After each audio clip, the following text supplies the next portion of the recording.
Assalamualaikum warahmatullahi wabarakatuh. Perkenalkan, nama saya Tri Sulistianis Arifin, absen 31 dari kelas 12 MIPA 2. Saya akan membuat video praktikum biologi tentang pertumbuhan biji kacang hijau.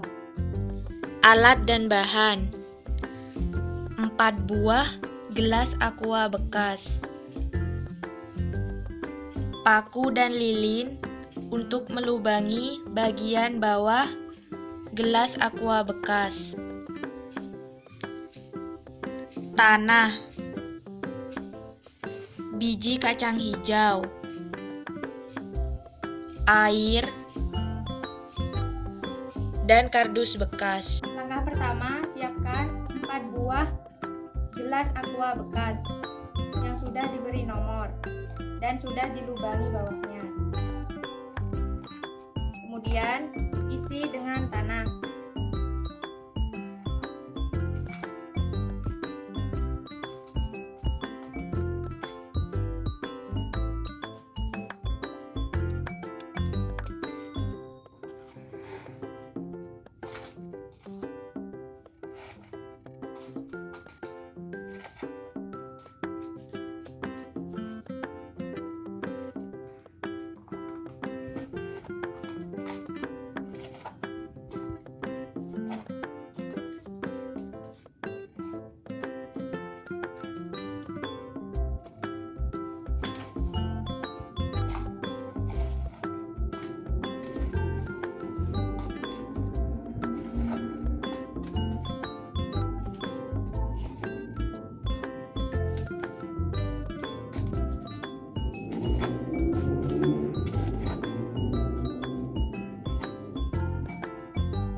Setelah diisi tanah seperti ini, disiram dengan air.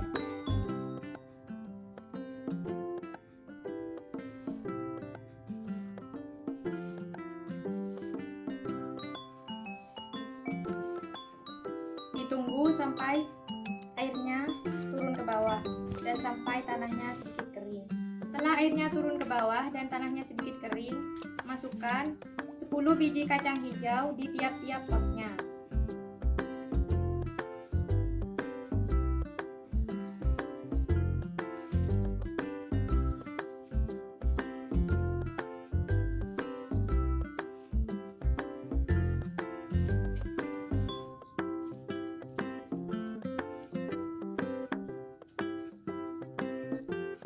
Pot 1 dan pot 2 dibiarkan di luar ruangan agar terkena cahaya.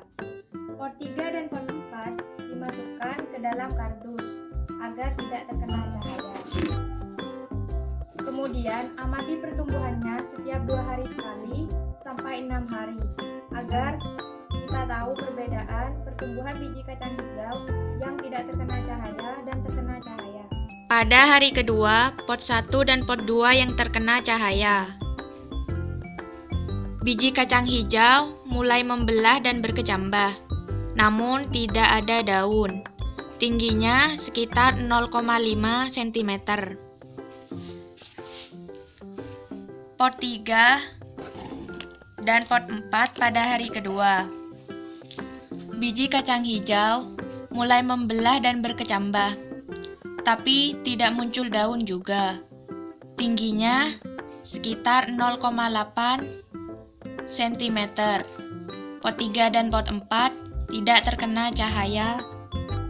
Pada hari keempat pengamatan, saya sudah menyisakan satu tumbuhan yang paling bagus pertumbuhannya di tiap-tiap pot. Pot 1 dan pot 2 yang terkena cahaya.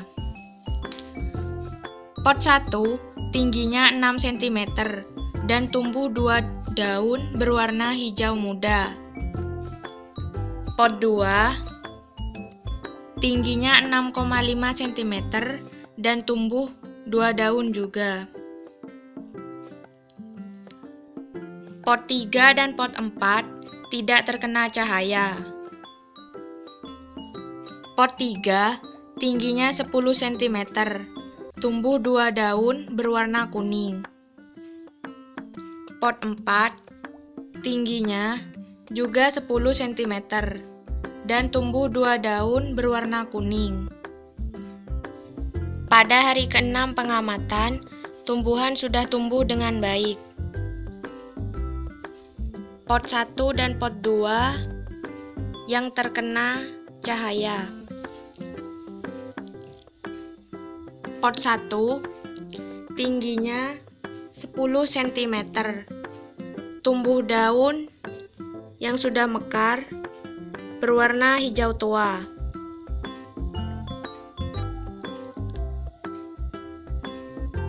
Pot 2 tingginya 10,5 cm. Juga tumbuh daun yang berwarna hijau tua. Pot 3 dan pot 4 yang tidak terkena cahaya. Pot 3 tingginya 16 cm. Tumbuh daun yang berwarna kuning.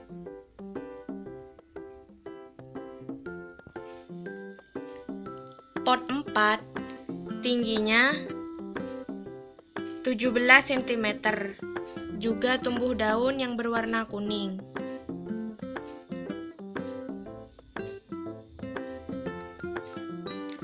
Pot 1 dan pot 2 tanamannya lebih segar daripada pot 3 dan pot 4. Pot 3 dan pot 4 tanamannya lebih pucat dibandingkan tanaman pada pot 1 dan pot 2. Pertanyaan dan jawaban. 1. Berapa rata-rata tinggi tanaman dan jumlah daun pada pot 1 dan pot 2? Rata-rata tinggi tanaman pada pot 1 5,5 cm.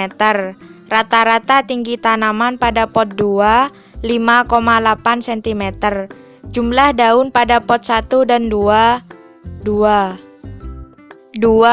Berapa rata-rata tinggi tanaman dan jumlah daun pada pot 3 dan pot 4? Rata-rata tinggi tanaman pada pot 3 adalah 8,9 cm dan rata-rata tinggi tanaman pada pot 4 9,2 cm. Jumlah daun pada pot 3 dan pot 4 2. 3. Apakah fungsi pada satu macam perlakuan atau pada tempat yang terkena cahaya dan tempat tidak terkena cahaya? Terdapat 2 buah tanaman yang diamati. Fungsinya agar kita tahu pertumbuhan biji kacang hijau pada tempat yang terkena cahaya dan tempat tidak terkena cahaya. Kemudian kita bisa mengamatinya. 4. Bagaimana keadaan tumbuhan pada hari ke-0 pengamatan atau hari dimulainya pengamatan setelah biji berkecambah dan tumbuh dengan baik pada masing-masing percobaan. Keadaan tumbuhan pada hari ke-0 belum ada perkembangan karena baru ditanam, belum ada tinggi atau perkecambahan.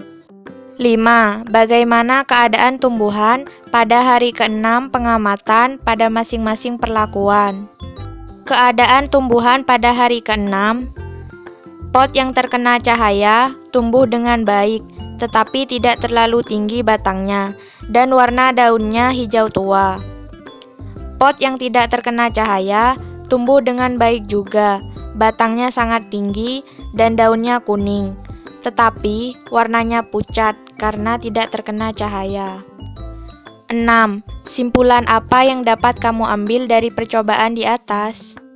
Kesimpulannya, biji kacang hijau yang diletakkan di pot 1 dan 2 atau terkena cahaya lebih bagus pertumbuhannya daripada biji kacang hijau yang diletakkan di pot 3 dan 4 atau tidak terkena cahaya. Walaupun pertumbuhan biji kacang hijau pada pot 1 dan 2 lebih lambat daripada pot 3 dan 4. Ini disebabkan karena pengaruh fitohormon, terutama hormon auksin. Hormon auksin sangat peka terhadap cahaya matahari, sehingga hormon ini akan terurai dan rusak. Pada keadaan gelap, hormon auksin tidak terurai, sehingga akan terus memacu pemanjangan batang.